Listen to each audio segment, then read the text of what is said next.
नमस्कार, SBT news में आपका स्वागत है। पेश है 17 नवंबर बुधवार दोपहर 12:15 बजे राजस्थान की 12 बड़ी खबरें। चुनाव अभी नहीं है, पर अचानक चुनाव जैसी आहट सर्दी में सियासी गर्मी पैदा करने वाली है। मुख्यमंत्री अशोक गहलोत 19 नवंबर को प्रशासन गांव के संग अभियान का निरीक्षण करने चित्तौड़गढ़ आ रहे हैं। इस बीच पूर्व उप मुख्यमंत्री सचिन पायलट 19 को और पूर्व मुख्यमंत्री वसुंधरा राजे का भी जिले में 23 को सामालिया जी और 25 को बेगू में आगमन हो रहा है। जेडीए ने 1 बीघा कृषि भूमि पर बिना भू रूपांतरण कराए अवैध कॉलोनी बसाने के लिए रातों रात बनाए गए 16 डुप्लेक्स मंगलवार को सील कर दिया। साथ ही डुप्लेक्स के भीतर जाने वाले रास्ते व कमरों के आगे दीवारों की चुनाई करवा दी गई। इसके अलावा एक अन्य कार्यवाही में जेडीए के प्रवर्तन दस्ते ने जोन 10 में आवासीय कॉलोनियों में रोड सीमा में बनाए गए चबूतरे, रेलिंग और गार्डन को अवैध मानते हुए हटाया है। खास बात यह है कि जो 16 डुप्लेक्स का निर्माण हुआ है उसे जेडीए ने गत 25 अगस्त को नोटिस दिया था और गार्ड भी तैनात कर दिया था। राजस्थान में लगातार पारा लुढ़कने के कारण सर्दी में तेजी आने लग गई है। इस बीच मौसम विभाग के पूर्वानुमान के मुताबिक आज मौसम में बदलाव देखा जा रहा है। जयपुर में ठंडा का एहसास बढ़ गया है। सीकर जिले में आज सुबह का तापमान 2.8 डिग्री सेल्सियस तक पहुंच गया। सीकर जिले के फतेहपुर मौसम केंद्र पर यह तापमान दर्ज किया गया है। मौसम विभाग ने 2 दिन पहले बुधवार से मौसम में बदलाव आने की संभावना जताई थी।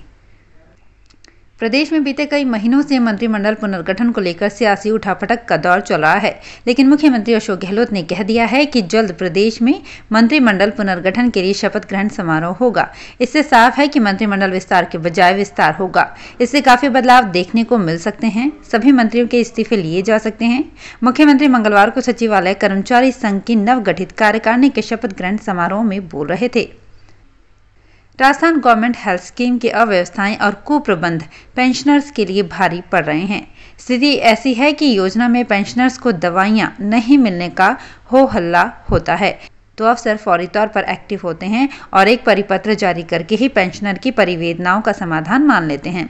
चौंकाने वाली बात यह भी सामने आई है कि डिस्पेंसरी और दवाई की अधिकृत दुकान पर हेल्पलाइन नंबर तक नहीं लिखे गए हैं।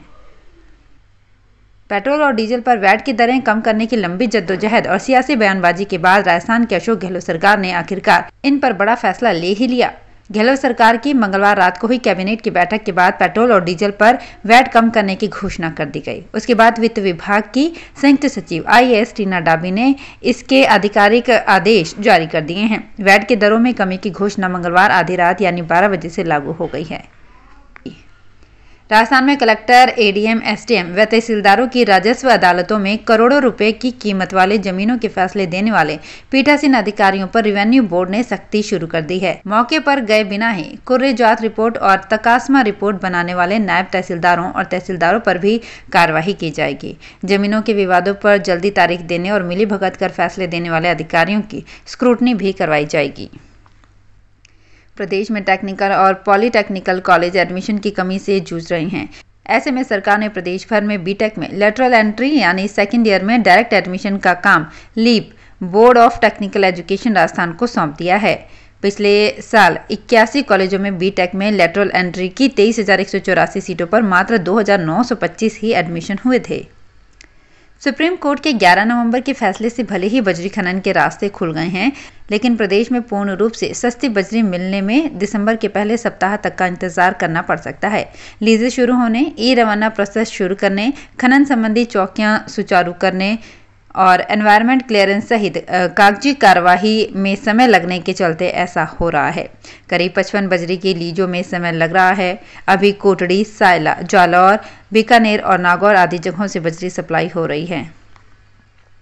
टूरिस्ट सिटी उदयपुर में पर्यटकों की सुरक्षा सहायता के लिए पर्यटन थाना तो है, लेकिन इसी के साथ नाइंसाफी की जा रही है। सरकार ने इस थाने में 50 पुलिसकर्मियों के पद मंजूर किए हैं और हालात ये हैं कि अभी इसमें महज 30% यानी 15 जवान ही तैनात है। चौंकाने वाली बात यह है कि थानाधिकारी का पद 2.5 महीने से खाली है।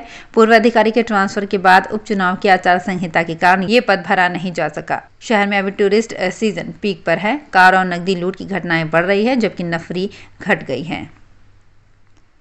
अजमेर के आदर्श नगर थाना क्षेत्र में युवक को अगवा कर हथियार दिखाकर 15 लाख रुपए के 3 खाली बैंक चेक लेने का मामला सामने आया है।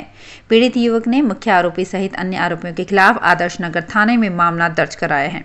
पुलिस ने मामला दर्ज कर अनुसंधान शुरू कर दिया है। जांच अधिकारी हरभान सिंह ने बताया कि रामनगर नवकार कॉलोनी के आशीष जैन ने दी शिकायत में बताया कि वो अपने घर से माखोपुरा स्थित ऑफिस जा रहा था। जयपुर के एसएमएस स्टेडियम में इंडिया न्यूजीलैंड के T20 इंटरनेशनल मैच को लेकर जयपुर पुलिस ने तैयारियां पूरी कर ली है। सिक्योरिटी से लेकर ट्रैफिक तक का पूरा प्लान बनकर तैयार हो चुका है। मैच को देखते हुए शहर में 6 जगह से रूट डाइवर्ट किया जाएगा। डीसीपी ट्रैफिक श्वेता धनकर ने बताया कि मैच 17 नवंबर को शाम 7:30 बजे शुरू होगा। क्रिकेट मैच के दौरान 11:30 बजे से पहले भारी वाहनों का प्रवेश नहीं होगा। तो फिलहाल इस बुलेटिन में इतना ही। फिर हाजिर होंगे कुछ और बड़ी खबरों के साथ। एसबीटी न्यूज के और भी वीडियोस को देखने के लिए हमारे चैनल को सब्सक्राइब करें और नोटिफिकेशन पाने के लिए बेल आइकन को प्रेस करें।